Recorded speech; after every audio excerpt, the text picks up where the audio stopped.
내가 왜 이게 꼭 필요한지, 그걸 위해 내가 어느 정도로 했는지에 대해서 명분을 만들어야 돼요. 제시하거나 요구하거나 건의할 때는요, 상대를 정확하게 파악을 해야 됩니다.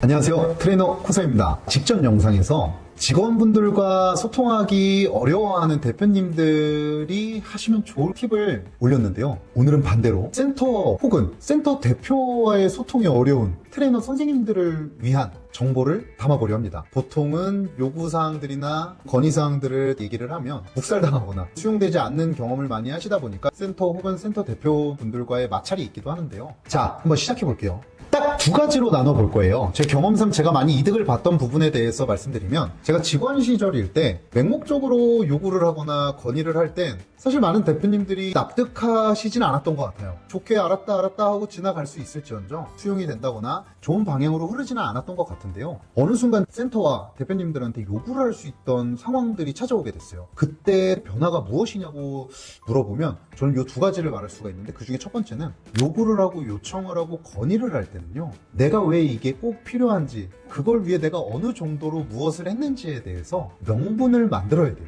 내가 혼자 알고 있는 명분이면 안 돼요. 자료화시킨 나의 확실한 명분을 대표님과 관리자분들이 보고 수긍할 수 있게끔 상황을 만드셔야 합니다. 예를 들어 트레이너 선생님들이라면 수업료를 조금 더 높게 받고 싶다거나, 근무 시간이나 또 당직 근무, 근무상 편의를 얻어내거나, 또 휴가 문제도 있을 테고, 또 회원님들 분배 문제도 있을 테고, 되게 다양할 것 같아요. 얘기는 하지만 얘기만 한다고 해서 해결될 문제들은 아니잖아요. 내가 대표를 설득해야 될 거고, 그 대표는 납득을 해야 될 건데, 그 중간에 확인할 만한 증거 자료가 없잖아요. 확실한 이유와 근거를 가지고 제시를 한다면, 옳은 방향의 대표님들이라면 당연히 수긍할 수밖에 없다고 생각을 해요. 대표가 되고 나서 보니까 내가 이 부분에 대해서 빈틈이 없고 잘 준비해서 그 정도의 자격을 갖췄다라는 것을 확실히 저한테 인지를 시켜주는 직원 선생님들은요, 제가 거절을 할 수가 없어요. 오히려 우쭈쭈할 수밖에 없어요. 아, 그러셔라. 아, 그러세요. 아, 묻지 말고 그러세요. 그런데요, 반대로 나한테 아무것도 보여주는 게 없어. 근데 자긴 잘했대. 그러니까 이렇게 해달래. 이렇게 말하는 직원 선생님들한테는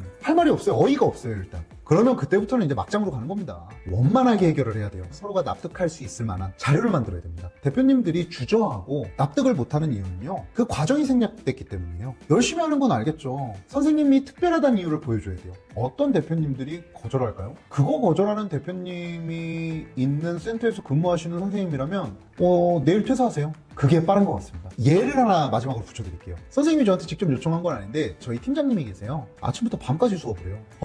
월요일부터 주말도 수업까지 계속 하느라고 묵묵히 해요. 대표의 입장에선 이제부터 중요한 건 뭔지 아세요? 전 선생님의 컨디션을 관리해야 되거든요. 저는 팀장님이랑 오래 가고 싶거든요. 그러니까 내가 해야 될 게 뭐예요? 선생님이 지치지 않게, 불편을 겪지 않게끔 좋은 환경을 계속 만들어줘야 되는 거예요. 쉬라고 압박도 할 줄 알아야 되고. 저 요즘 선생님하고 싸워요. 팀장님하고. 제발 좀 쉬세요.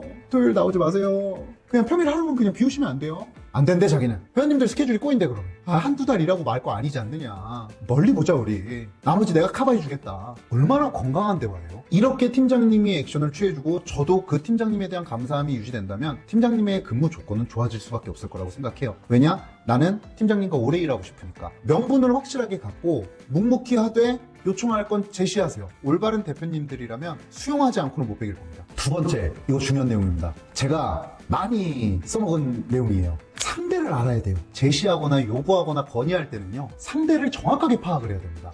대표라는 사람의 아이덴티티를 파악하셔야 돼요. 대표의 성향은 어떤지, 대표는 어떤 관점으로 우리를 보고 있는지, 대표의 색감은 어떤지, 대표는 어떤 마인드로 센터를 운영하는지, 대표가 앞으로 그리고자 하는 방향은 무엇인지 정확하게 낱낱이 파악해놓고 그거에 대한 대처 방법만 마련하잖아요. 선생님들이 무조건 우위에 있을 수밖에 없어요. 대표는 겁이 많은 포지션이에요. 그 겁이 많은 걸 들키지 않으려고 억지로 센 척을 할 수밖에 없고 강한 척할 수밖에 없어요. 또 선생님들을 책임져야 되는 사람이기 때문에 힘들어도 힘든 티도 못 내고요. 억울한 일이 있어도 혼자 억울해야지 선생님들까지 피해 주려고 하지 않을 거예요. 자, 방법을 알려드릴게요. 대표가 오늘 최근 기분이 어떤지 파악해보세요. 기분이 좋을 때 저 사람의 성격, 또 기분이 나쁠 때 저 사람의 성격, 저 사람이 어떠한 경우에 반사적으로 나오는 행동들과 언행들이 있거든요. 그때 쓰는 단어들이 있고 그때 구사하는 화법들이 있을 거예요. 잘 관찰하시고요. 내가 치고 들어가도 되는 상황들을 만들어내셔야 돼요. 내가 저 타이밍에 들어가면 내가 요구해봤자 박살만 나겠구나. 대표가 저렇게 뭔가 저렇게 약해져 있을 때 들어가야겠다. 그리고 나는 근거를 내밀어야겠다. 그러면 대표는 무너질 수밖에 없어요.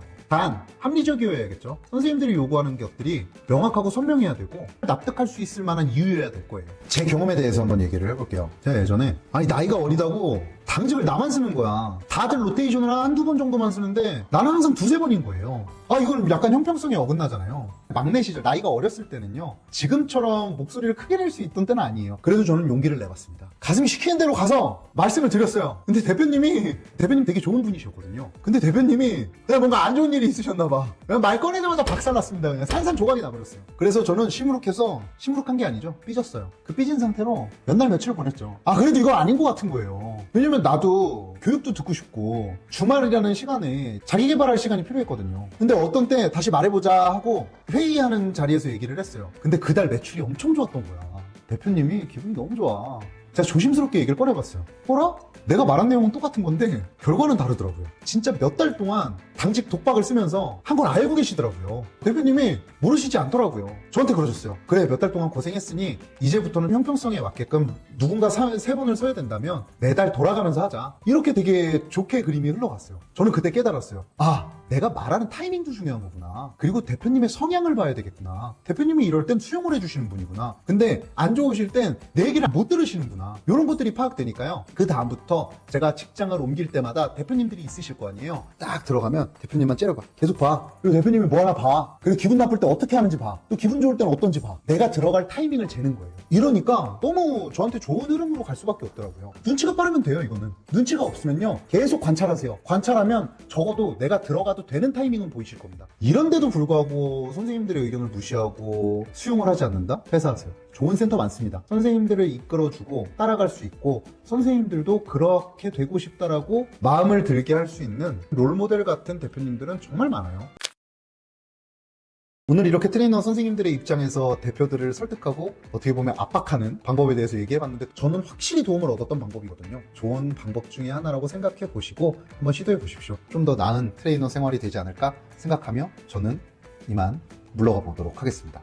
다음 주제에서 또 뵙겠습니다.